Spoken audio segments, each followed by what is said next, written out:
tweets nyo. Especially, I forgot the username, but alam nyo to. Can you guys please like, lagay nyo dyan sa comment section yung name nung alt account na nireplyan ng ate ko sa Twitter. Kasi gusto ko lang linawin na sana tigilan nyo na. Sobrang tagal na nung issue na yon. Minor pa ako nung nangyari yung issue na yon.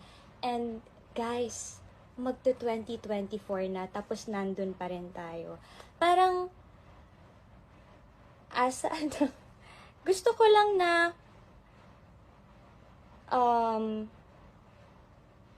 I am speaking up for, not just for myself, but for my family. Because, ako kasi, sobrang aware ako sa lahat na nangyayari.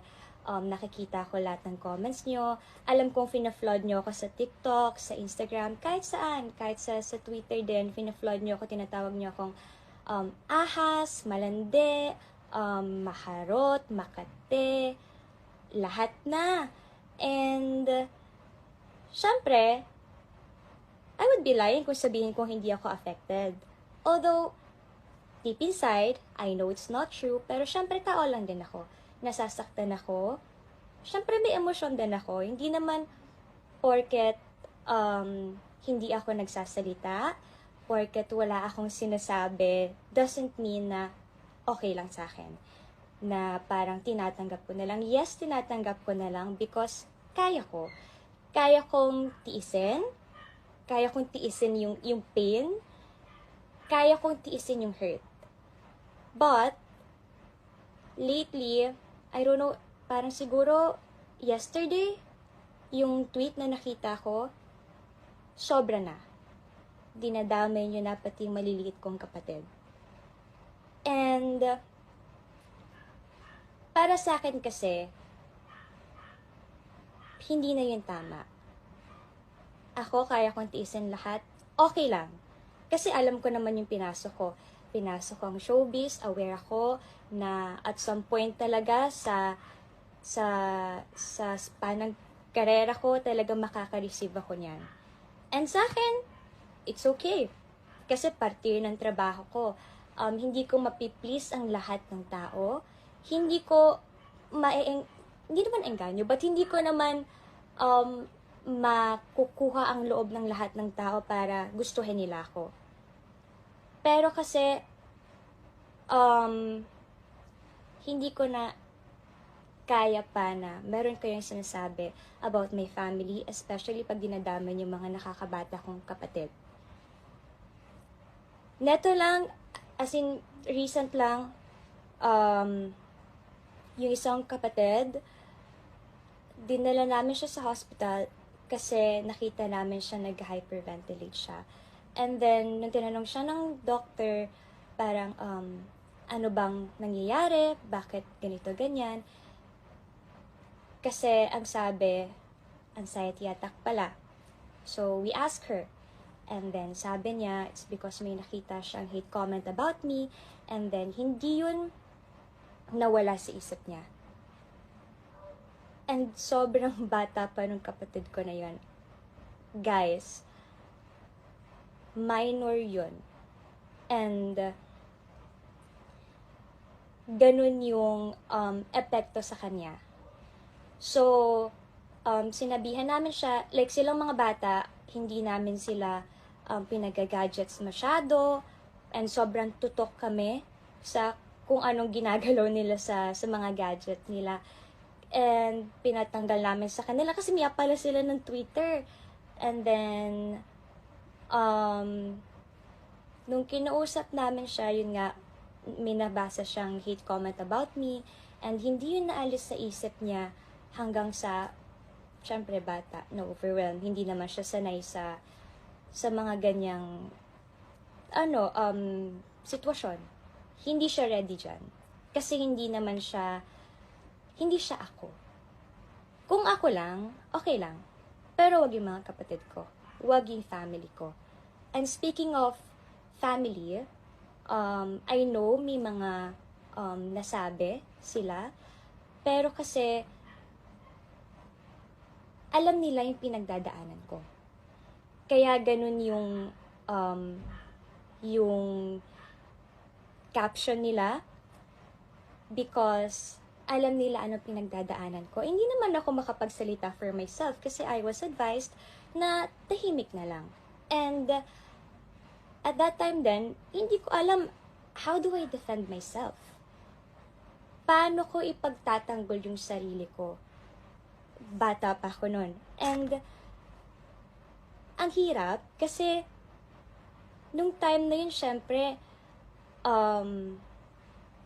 nirerespeto ko sila. Lahat ng mga, ano ba?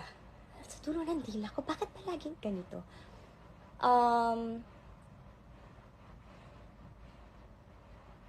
Ano ba? Bakit bigla ako naglag? Anyway, yun nga, going back, hindi ko alam paano i-defend yung sarili ko. So, sila mama, yung mga ate ko, at yung mga pinsan ko yung naging boses ko. And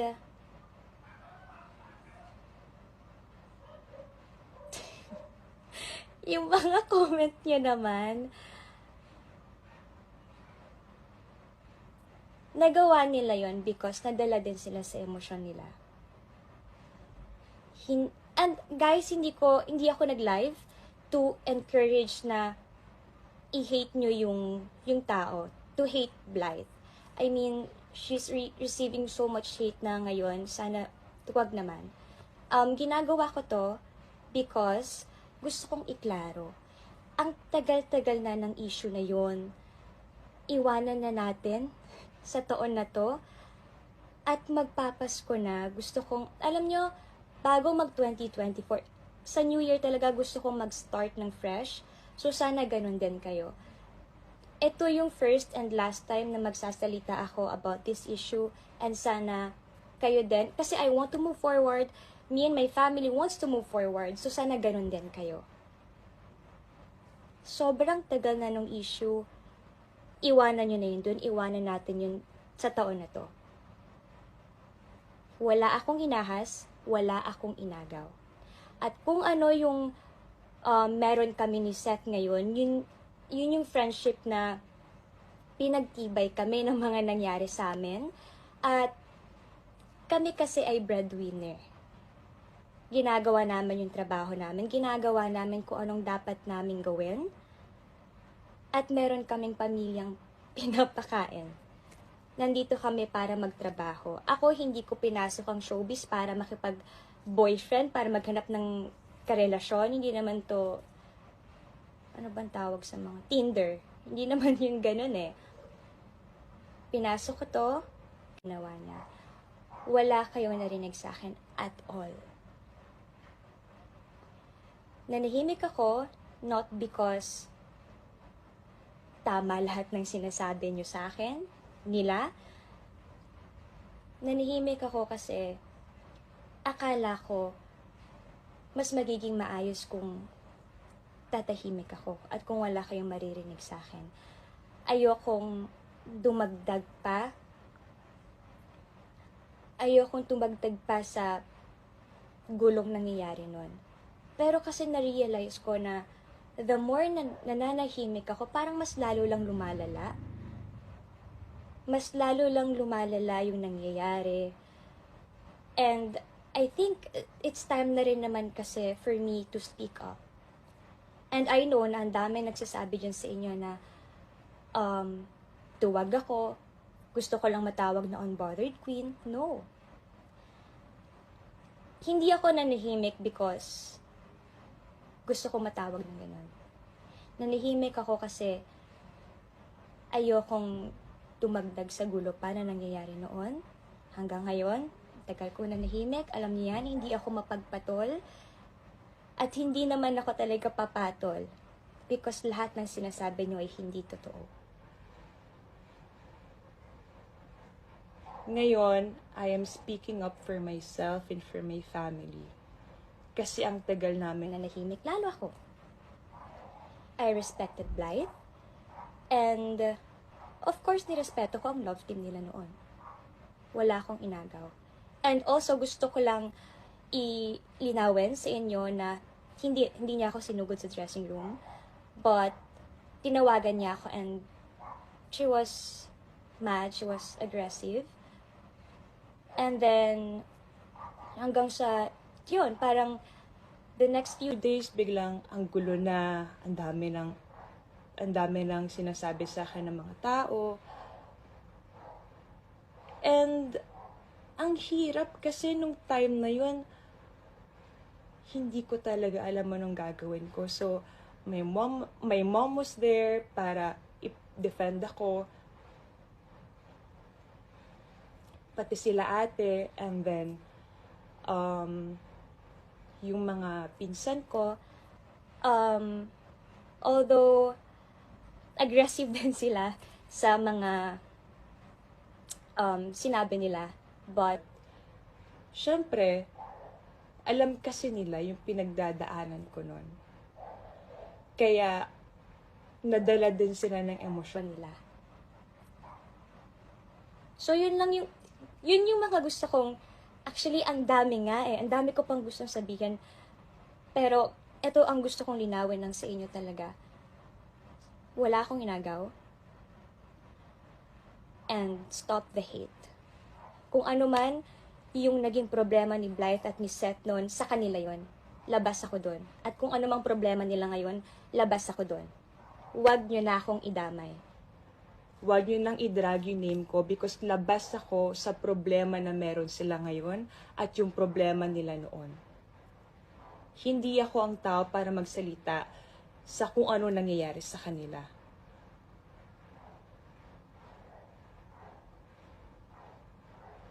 Labas ako sa lahat ng problema niya. Sa problema nila. Kaya sana, after this This live, stop asking me questions na about this. And I am aware sa lahat ng comments niyo, mapa-TikTok, Instagram, sa lahat. Ang dami niyong tinatawag sa akin, ang dami kong pangalan, ahas, ganito, ganyan, may pa 2.0 pa kayo. Okay lang, kaya ko yun. Pero, wag na wag niyong idadamay mga kapatid ko. Not my family.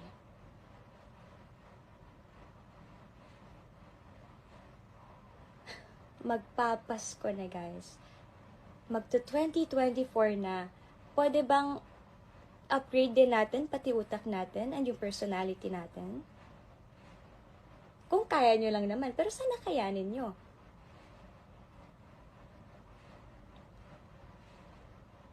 And of course,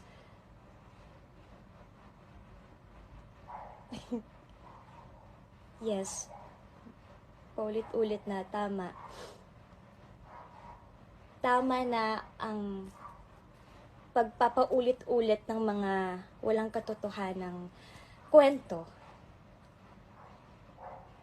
At saka, guys, please, again ha, hindi po ako nag-live para mag-encourage to hate someone or kung sino man. No. Gusto ko tong iklaro para tapos na, iwanan na natin to dito. I want to move forward. So, sana ganun din kayo.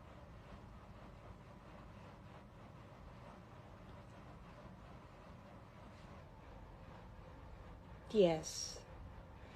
Move forward, guys.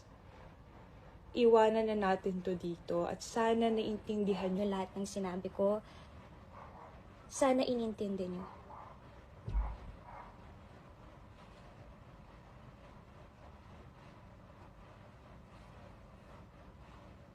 Anong meron sa kortina ko?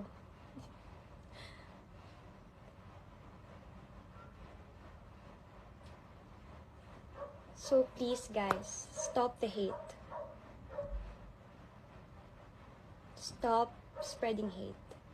Ang daming problema ng mundo ngayon. Pwede bang doon na lang tayo tumulong? Wag nang dagdag pa ng dagdag ng kung ano-ano. Kutusan ko kayo isa-isa dyan eh. Kulit nyo!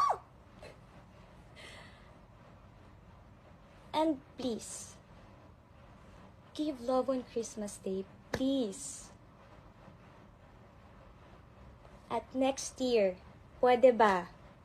Tama na. Tigilan na natin yan. Ay, kita po, si Mama nag-i-English. Tigilan na natin yan. Walang nadudulot ang pagsispread ng fake news. Pwede ba?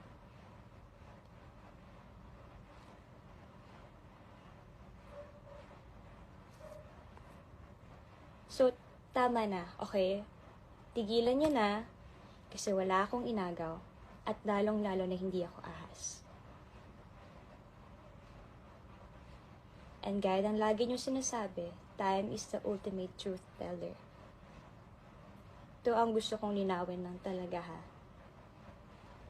Huwag niyong idadama yung family ko, lalong-lalo na yung mga nakababata kong kapatid. Huwag na huwag. So, yeah. Guys, wala akong script, ha. Meron lang akong para mga reminders lang, mga bullet naman ipagkanta na. Salamat. Thank you sa lahat ng mga supporters. Oh, ano na naman yan? Hindi tayo nag-usap dito. Manood ko nga sabi ni Mama, naka-live ka daw eh. Wait lang, labo. Hindi natin to pinag-usapan, ha. Ako lang ang magla-live today, ha. Hindi, nagsalita ka na, Chin. Okay na yan. Nagsalita ka na ako, magsasalita na. Manood kayo, 16,800, 17,000. Hoy. Manood kayo, ha? Calm down. I know. Hindi, hoy. Okay. Ayusin mo, ha. Ako, sinabi ko lang Yeah, I know. kung ano yung totoo, kinlaro ko lang. For sure, nakita mo napanood mo naman kanina. Ako lang dapat ni Seth.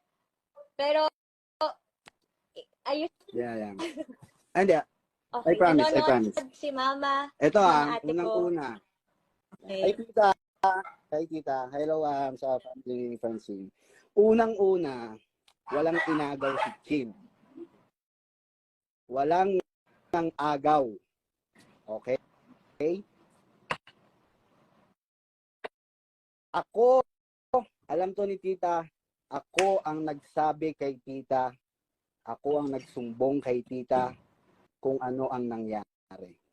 Hindi si Chin, ako, sa akin narinig ni tita una ang nangyari. Kasi pauwi ako noon, nakasalubong ko si tita Nagalit pa ako sa kanya. ng building, sa tapat ng building, at ako ang mismo ang nagsabi kay tita. At sa sobrang bait po ni Chin, ang sinabi pa ni Chin sa akin, bakit mo ko inunahan kay Mama? Yun po ang totoo. Kasi si Chin po, ayaw niya na magkagulo. Eh ako, hindi ko rin naman sinabi kay Chin, sasabihin ko kay tita, sa mami niya. Pero sinabi ko kasi ang tamang gawin. Matagal na tong issue na to, ang kukulit ng lahi nyo. Ako, nananahimik si Francine at ang pamilya niya, dinadamay nyo pa. Bakit ba kayo gigil na gigil sa kanila? Okay? Walang inagaw si Chin. Pumunta ako ng bahay ni Chin the next day para personal na humingi ng dispensa sa kung anong nangyari. At kung merong dapat sisihin dito, siguro ako. Okay? Ako po. Kasi kung hindi po ako pumunta sa dressing room na yon at walang picture lang, gigigil ako sa inyo. Story lang, nag-trigger na ang lahat ng mga kung anong Hindi, dapat pero kasi, matrigger. squad naman tayo that time. Lahat tayo friends. That's why tinawag tayo squad, right? Pero kasi makikitid yung utak ng iba eh. Makikitid kasi yung utak ng iba eh. So, yun. Lilinawin ko lang ha. Guys, ito mukha ko. Ayan. Chat Pedilin po. Walang inagaw si Francine. Okay? At hindi na ako magsasalita pa ng marami dahil lang. So, lang po namin klaruhin, lalong-lalo ako. At Ito lang huwag namin yung dinadama klaruhin. yung family Wala. ko, lalo ang mga bata. Yep. Wag niyo po idamay yung mga kapatid ni Chin. Pag pinagdadamay, Alam mo, hindi na ako magkakape. Tignan mo naman yung nilig ng kamay ko. Hindi na ako magkakape ever.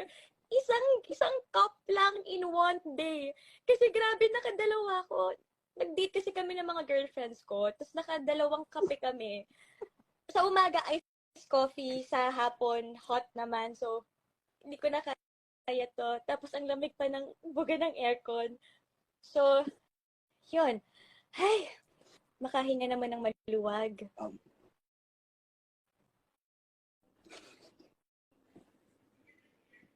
nagtitiktok ako, Kailan nag-live ka ka pa pala. natuto mag-TikTok?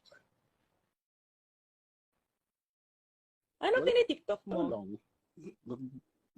Mamaya po post. Saka, sige, usap. Oh, okay, so guys, sana naman malinaw na, no?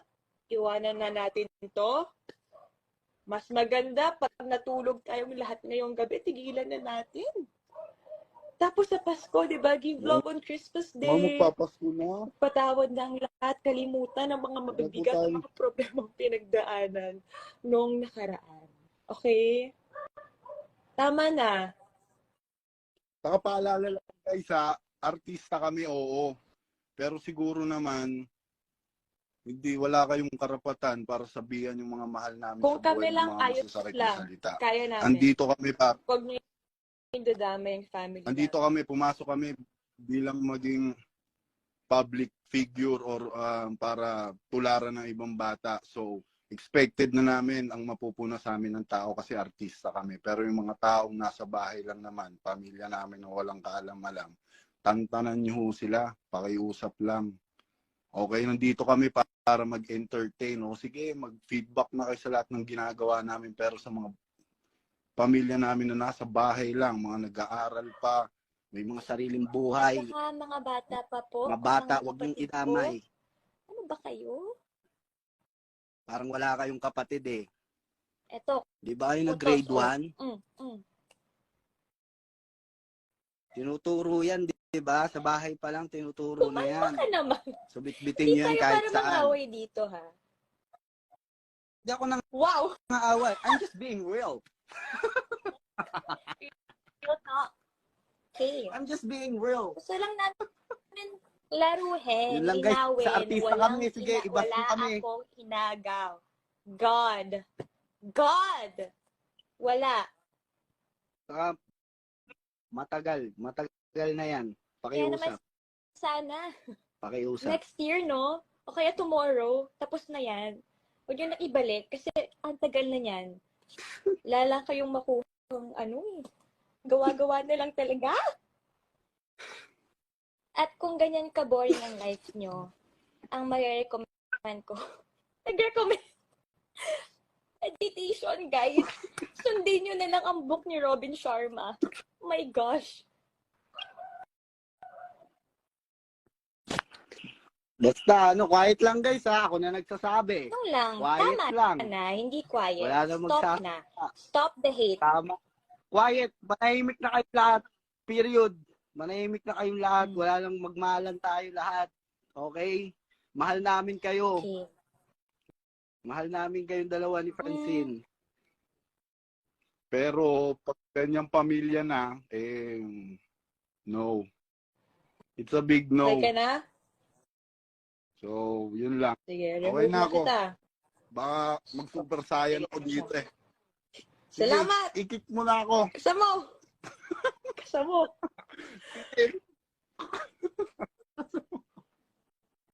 Oh!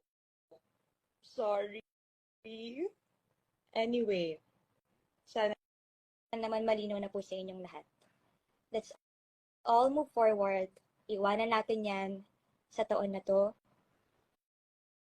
And mag-start tayo ng fresh. Okay? Wala po akong inagaw.